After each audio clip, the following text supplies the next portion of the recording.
Hi, Suman. Good evening. Hi, good evening, Divya. How are you doing? Doing good. How are you doing? Good, good, good. Doing well. Awesome. Great. Should we get started? I like this topic. Are you decisive? Very close to my heart, with the whole decision making background and all of it. Oh, Um, okay. Lovely. do you want to get started, Suman? Do you want to give a brief thing into why we picked this? Yeah, so it just so happened that recently one of our clients asked us on this particular topic, and we've done a fair amount of work earlier on decision making. But the client said, no, no, no, we want to know whether the people are decisive. So that actually got us into this topic. And then we realized that, yeah, they're very similar, but yet there are differences. So that's kind of the background to this topic. Oh, absolutely, right. So, do you want to let's get started by talking about how being decisive is very, very different from decision making, right? I think worlds of difference. So, Suman, before I chat about it, do you want to talk about the difference between being decisive and just making decisions? Yeah, maybe. So maybe we'll start with the definition. So decisiveness, they say, is the ability to make clear-cut and timely decisions. I think the critical word is timely, with the appropriate amount of information. Um, Now, so that's much more focused, much narrower definition. Whereas decision making is this entire process of evaluating options and then deciding and you know picking up and evaluating the different options and then picking one. Right. The other thing is, often we feel, in fact, we keep saying this, right? A lot of people we know who are famous in not taking decisions, right? They just let the things kind of continue and things happen, right? So there's a nice quote which Roosevelt had said that in any moment of decision, the best thing you can do is the right thing. The next best thing is the wrong thing, and the worst thing to do is nothing. Um, so yeah, I think I kind of agree to that. And even if you're not doing the best thing, at least do the next best thing, which may be wrong, but still better than doing nothing. I think absolutely that is exactly the point, right, Suman? The decision making itself looks at all of these facts, right? What goes on in our brains, in our minds when we are pondering a decision, and oftentimes it's exactly what you said, right? Which is not making a decision, and why do people do that? Why do people put it away? Why decision paralysis, right? I think most times it's the fear of being wrong that causes the fact that that you're putting away that decision, or you're putting away not making a decision at all, right? And I think that's one of the very, very important things to talk about, is this fear of being wrong, because the fact that you have to make a decision itself means that there's uncertainty, right? And you do not know the future 100%. So there is a Correct. good chance and a good probability that you will be wrong, right? I think getting over that, which I have not managed to do myself, right?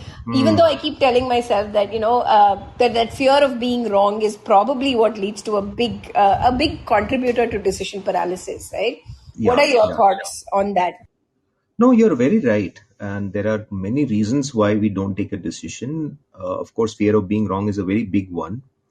And it also could be based on past experiences. Let's say I've taken a decision, similar decision in the past, which turned out to be wrong. Next time, I'll be extremely cautious to take a similar decision, right? So it could be driven a lot by our past experiences. Sometimes people are just lazy, we don't want to focus on what is the important thing. You feel it's going to go away, because end of the day, it's you are making yourself vulnerable whenever you're taking a decision, right? People want to avoid that. Sometimes um, you know you just procrastinate. So there could be multiple reasons why we don't take a decision.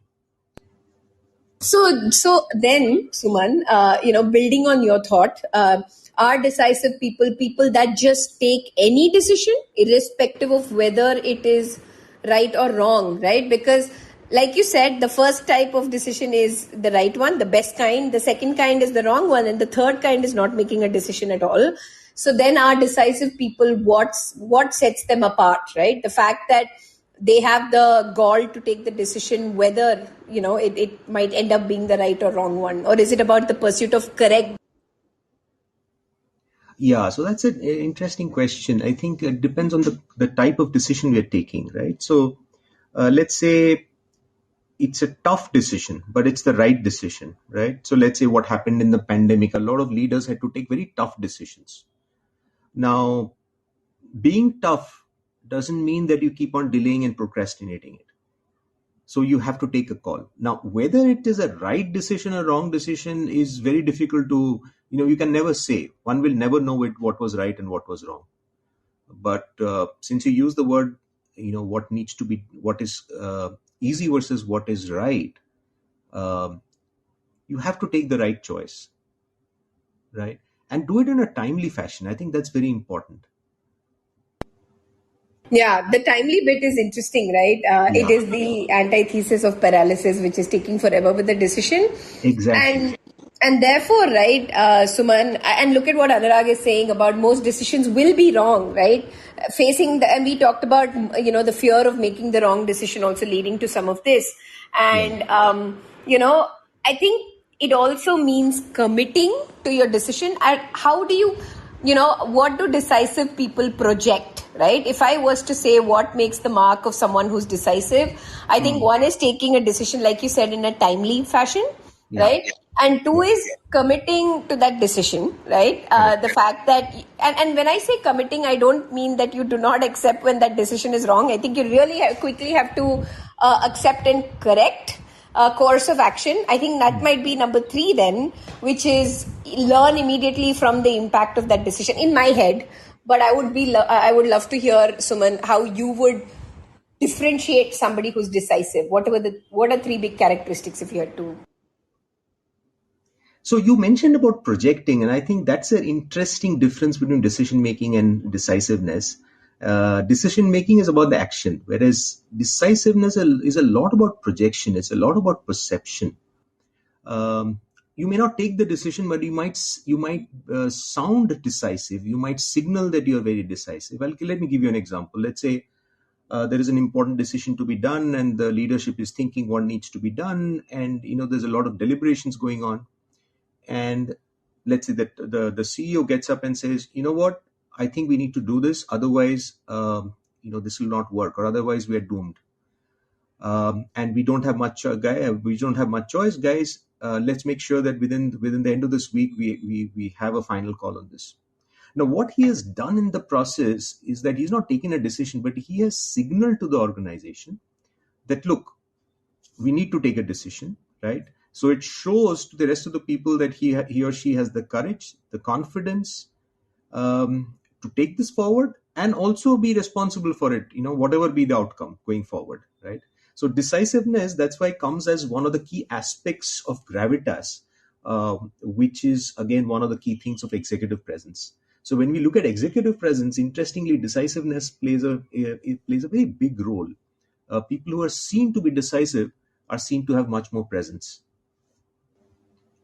Yeah, absolutely. And that's what I meant by the word projecting, right? That is Right, exactly, exactly. absolutely what I meant. There's some really interesting, comments in the comment section, Suman. I'm going to read out some of them. Sure. Sumaya talks about it depends on what kind of decision a person is talking, and she elaborates to say that, if you're an expert about something, it shows through, right? You will be confident in taking. I think confidence is an interesting one. Sumaya will pick up on that thread. Yeah. Sharjeel says Mark Twain's cat in the hot stove analogy is a great example of decisiveness. I'm not. Uh-huh. Do you, Sharjeel? I'm not sure about that. Suman, do you know the analogy? I am not very sure. No. Sharjeel, Sorry about that. feel free to jump in and chat with us about it. Aditi also talks about how, she would say not having regrets irrespective of the outcome. I think both, Aditi touched upon a really important point here, which is the post-decision regret. right? The fact that I will regret a bad outcome, which is what Anurag is talking about Nietzsche below, right? Yeah. I think a lot of the time I will regret a bad outcome is a big deterrent in decision making itself, right? So it's a big kind of contributor to the third problem, which is not making the decision itself because you're regretting the outcome, Yeah. right? Yeah. Very, very, kind of linked to fear of being wrong, right? Yeah. Yeah. And then Anurag is talking about not worrying about people finding it suboptimal. That's one of the other fears, right, Suman, is that what will people say if this decision is wrong? It's so a decision, therefore, most decisions have a social component to it, right? Yeah. And Yeah. I feel like that's the other big player in the fact that, we put away and the hard decisions we procrastinate or get paralyzed, right? So these are some of the thoughts. I do like the regret aspect and I do like confidence. So do you want to pick up on any of these threads, Suman? Yeah. So, in fact, there is a study, and I think this is links to a lot of the questions that came up. So, they did something called the CEO Genome Project, and it was a very extensive project of 17,000 plus assessments of very senior C level executives, of which over 2,000 were CEOs. What they found was very, very interesting. In fact, they said they found that the high performing CEOs do not necessarily stand out for making great decisions all the time, but they do stand out for being more decisive. Okay, they just tend to make decisions earlier, faster, and with greater conviction, and they do it consistently, and they do that with incomplete information.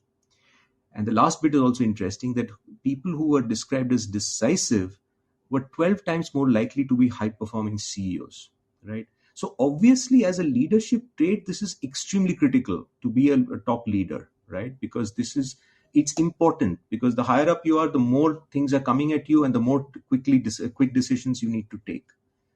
Um, Now, whether it's a good decision or a bad decision, as I said earlier, that'll only, you'll only know that in hindsight. And that's where the conviction has to be there, and that's where ownership has to be there, right? um, you don't know when you're starting. Before you're taking the call, you don't know whether it's right or wrong, right? So maybe what can help is to ask ourselves two fundamental questions when we are about to take that decision. First question is, what's the impact if I get it wrong? Okay.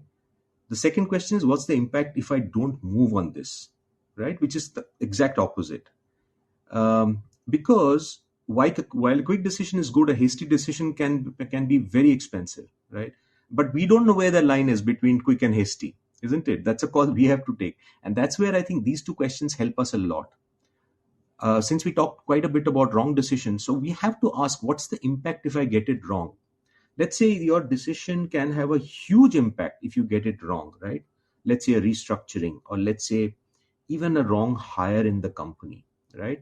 It can have a lot of impact, right? Then obviously that will also determine what kind of time you want to take in order to decide. See, there is no fixed timeline. You can say, I want to decide in next 2 days or next 7 days. But I think decisiveness is the difference, where if it's 7 days, on the seventh day, you actually take a decision, with whatever information you've had till then. You don't procrastinate any further. Yeah. So I'll stop there. Does that make sense, what I'm saying?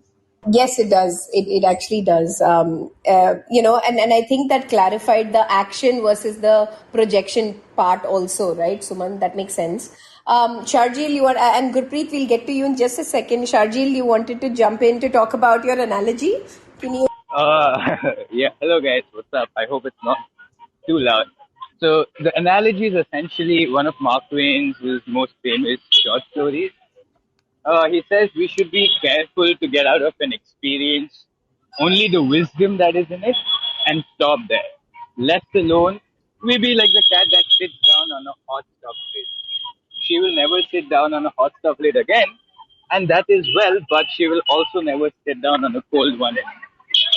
Right? So that's essentially a very good analogy to decision making. Shit can go wrong, but that doesn't mean you stop the process. And just to add my definition for decisions and stuff, I think decision is action as a variable of time. Whether that variable is time right now or you have time to make the decision, the impact of your decision is it short term, long term, So decision is always a function of a variable or raised to the power of variables of time, right? And there's multiple ways to teach decisionism or decision making as well. For example, the more sports you play, the more decisive you become. Why? Because on the sports field, you're constantly making decisions. And I think this has been a study amongst children as well, where you can see people, children who are into video games are making more decisions and are better equipped to make decisions than children who have not played video games. So I think that we have enough data to prove that it can be taught, and there's definite exercises we can do. But does that train you to make good decisions all the time? That depends on the context, situation, and stuff. But just ending on the back again at the cat and the hot tub, right? Just take from it the fact that you took a decision. Don't necessarily not take a decision on that subject. Yeah, so that's about it, guys. That's my 2 cents on the topic. Nice, Sharjil. And I think that what you were talking about, which is the wisdom, I think is a key word in the analogy that you're talking about, right? Because, and Suman, that relates to what you were saying about people's experiences coming into play, right? Their baggage coming into play, which forms the wisdom that Sharjil talks about to take decisions. Yeah, And I also want to, Sharjil, this reminds me of a study I read, the second part that you talked about, which says, take more decisions and take smaller decisions, right? To kind of exercise that muscle of being decisive, right, Suman? And it doesn't, not so much about better and good decisions, but take smaller and smaller decisions in a more frequent time to kind of flex that muscle, which is very, very interesting, Sharjil, that you mentioned sports and decision making. But yeah, yeah. Suman, if you want to quickly come in before we ask Gurpreet to jump in with. Yeah, I mean, if the opportunity allows us to take smaller decisions, definitely. But once we're in a certain level where our decisions are impacting others, right? To that question also, that what is the impact if I get it wrong? I was just thinking, see, it also depends on impact on whom. If I'm a leader, it's not if I have to lay off 10, 20 people because they're falling on the wrong side of the spreadsheet. It has no impact on me, but it has a huge impact on them. Now, am I bringing in the compassion and the empathy to take that into account? So it's not an easy one, right? And I think that's what differentiates great leaders from, not so great leaders.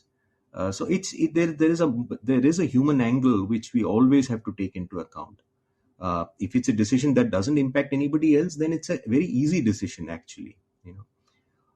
The other thing I'd like to add is very interesting, and how it's different from decision making is they found that the people who have high IQ, right, they actually make better decisions. The quality of their decisions is often good. So there is a direct correlation, right? These are the kind of people who relish intellectual complexity. And don't we know people like that? They will just keep discussing a thing like constantly, and they bring in great ideas, but the problem is they take too long to decide. So I think decisiveness is also about a balance. At one point you have to say, okay, this is what I have, and let's just go with this. And when you decide that, that's that conviction that needs to come in, the confidence that needs to come in. Absolutely. And that is exactly what Sumaya is saying. The chat, Gurpreet, do you want to talk about, what you. Yeah, I just, my 2 cents. I think the time is short. So I would just like to say that life is such a dynamic process, it's changing, it's bringing in possibilities every moment. So just analyzing what the impact of a decision is, yes, to some extent it does help. But then it cannot guarantee, like whatever you're analyzing cannot be a gospel truth. Also, deciding that the decision was wrong or right in retrospect is very easy, but then I think taking a decision at that point, so some decisions don't give you the luxury of mulling over. Sometimes you have to take instant decisions and you just take that decision in the best of your capacity, whatever you think is right at that moment. Now, whatever is going to be impacted by it has to be seen later. And when you are delaying a decision, even that is a decision. When you are not taking a decision, even that is a decision. So I just feel that every time you are taking a decision. When you're taking more time, even that is a decision. So with that, probably I think we'll carry